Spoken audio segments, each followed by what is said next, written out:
Morning, ladies and gentlemen. We are on Nebraska Road. Today we're going to give you a little tour of where the proposed ATV trail will come from as it affects Nebraska Road and the what they call secondary highways for the ATVs to be on. The trail comes from the Allen Road in through here. They have cut through some private land, my father-in-law's being one, without permission, contrary to what the Evangeline ATV Club says. My father-in-law did not give permission for his land, which is at the end of this trail, roughly 600 feet in. Then the trail, we have put barricades over here to prevent them from crossing it at this point because there's been a lot of activity on Nebraska Road this summer. Then the trail comes in here, and as we walk this way, it kind of turns onto Nebraska Road, and Nebraska Road continues on up here for roughly 2 kilometers.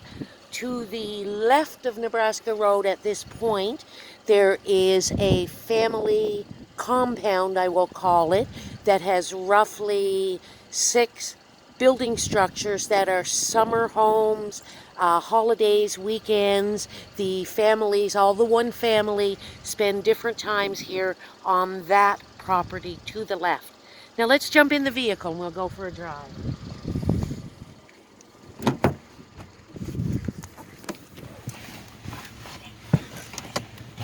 Oh, come on, bud. Come on. Got my little dog with me, don't mind. Come on, buddy. Come on. Get in. Get in.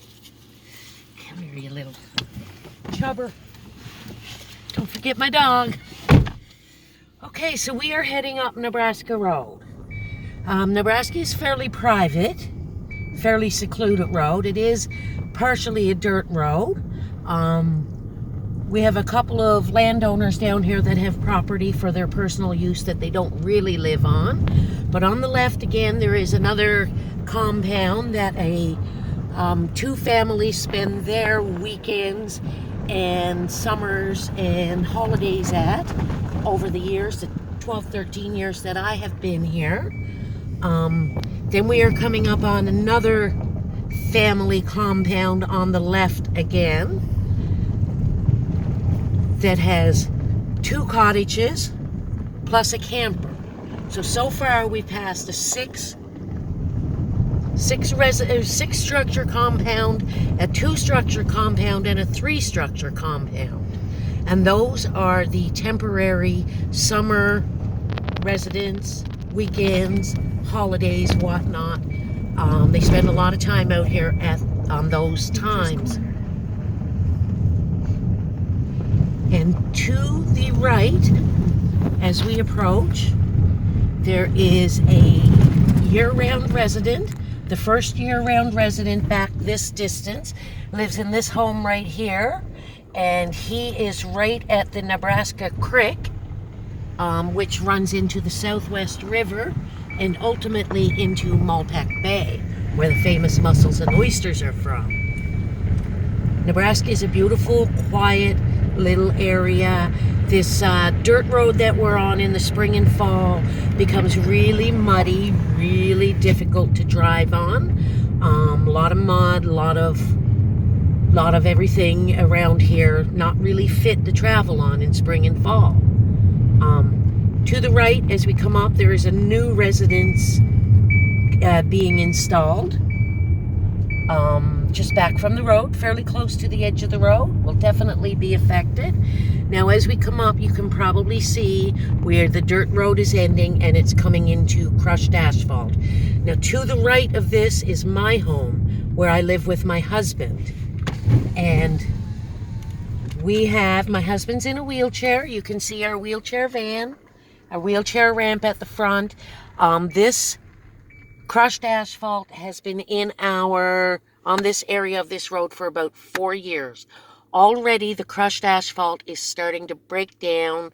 Every winter the plow pulls more and more gouges out of it. And why do you have the asphalt? We have the crushed asphalt here because my husband is in a wheelchair. He has a visible disability, and this crushed asphalt makes it easier for him to travel in his power chair and in our wheelchair van to get him to his appointments and anywhere off this road. As we go through, you'll see and feel the bumps. That's only been 3, maybe 4 years that we've had this crushed asphalt, and the amount of breakdown that's already started. So how would having an ATV trail affect your husband with his disability? The ATVs going through here for rallies, my husband and I, especially in emergency, may have difficulty getting an ambulance. Yes, we've had ambulances here many times since he's been diagnosed with MS to rush him to the hospital. I would hate to see that be the reason that the ambulance couldn't get in or out the road. Any noise issues with his Of sleep? course, the noise. My husband suffers deep fatigue from the MS. He tends to sleep more than others. Of course, 100 or so ATVs roaring through on a pristine Saturday morning is going to have a profound effect on that. So these are several reasons why I personally am against this as the access route for the ATVs. And just as we come up here now, the crushed asphalt's about to end, and now our only little bit of pavement is here. And this pavement is very narrow, no more than a 1-lane roadway, 1-lane gateway. Paved nicely, yes. It's got homes on both sides of it that will be. This access here now is very narrow. And now we are coming out on what is considered a secondary highway, which is actually a main highway, Route 12, Nebraska Road and Route 12. So and the ATVs will go here. The ATVs will turn right here where as we are turning. They will come up here on this highway that is 80 kilometers an hour. But let me tell you, people more tend to travel 100 kilometers on this stretch. And there's houses on both sides of the road. Some are set back, some are no more than 40 to 50 feet off the side of the road. Both sides of the road, and quite a few of them.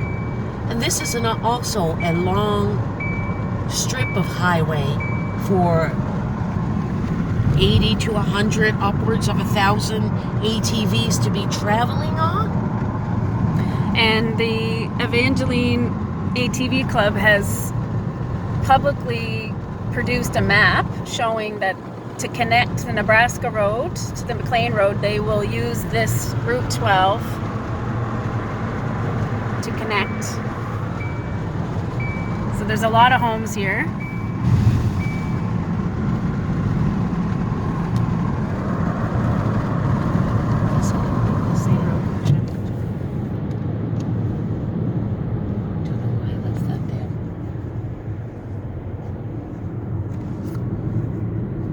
And then the McLean Road leaves the main Route 12 at this point, and you turn right off of Route 12 onto the McLean Road.